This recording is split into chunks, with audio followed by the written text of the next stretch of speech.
আসসালামু আলাইকুম প্রিয় খামারি ভাই ও বন্ধুরা, আপনারা যে যেখান থেকে আমার এই ভিডিওটি দেখতে পারতেছেন, আমি সবাইকে জানাই আন্তরিক শুভেচ্ছা এবং অভিনন্দন।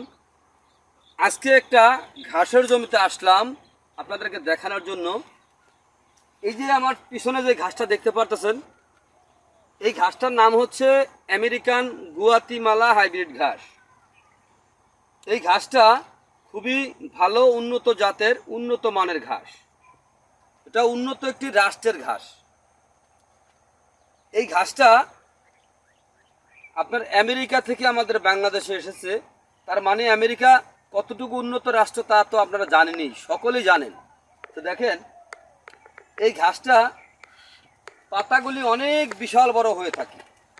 এক একটি পাতা অনেক বড় হয়ে থাকে, এই যে আপনারা দেখতে পাচ্ছেন। আর এক একটি ঝোপের ভিতরে যে কি পরিমাণে ঘাস রয়েছে তা আপনারা না দেখালে বুঝবেন না। এই দেখেন, আমি একটি ঝোপ আমি দেখাচ্ছি আপনাদেরকে কত বড় হয়ে থাকে। এই যে দেখেন,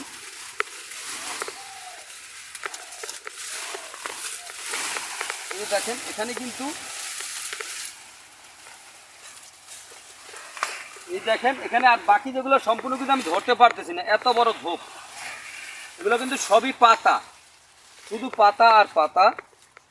তো যদি আপনারা এই ঘাসটি রোপণ করতে চান, তা আমি বলবো এই ঘাসের কাটিং রোপণ না করে আপনারা এই ঘাসের চারা রোপণ করবেন। দেখেন, কাটিং যদি আপনারা রোপণ করতে চান, তাহলে এক একটি কাটিং থেকে দেখা যায় আপনার যে পরিমাণে ঘাস হবে তার চাইতে আপনার ভালো চারা হবে।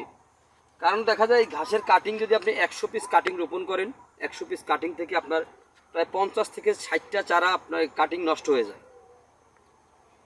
তো এই কারণে এই ঘাসের কাটিংটা আমি মনে করি যে না লাগানোই ভালো। এই ঘাসের যদি আপনি চারা রোপণ করেন, তো চারা রোপণ করলে কি পরিমাণে হয় সেটা আমি আপনাদেরকে দেখাচ্ছি। চলেন আমরা একটু দেখি। এই যে দেখেন, চারা রোপণ করার পরে কি পরিমাণে চারাগুলি হচ্ছে দেখেন। কিন্তু কাটিং রোপণ করলে কিন্তু আপনি এত ভালো ফলন কিন্তু আপনি পাবেন না চারায় যেটা পাওয়া যায়। এই ঘাসটায় আপনার ক্যালসিয়াম রয়েছে।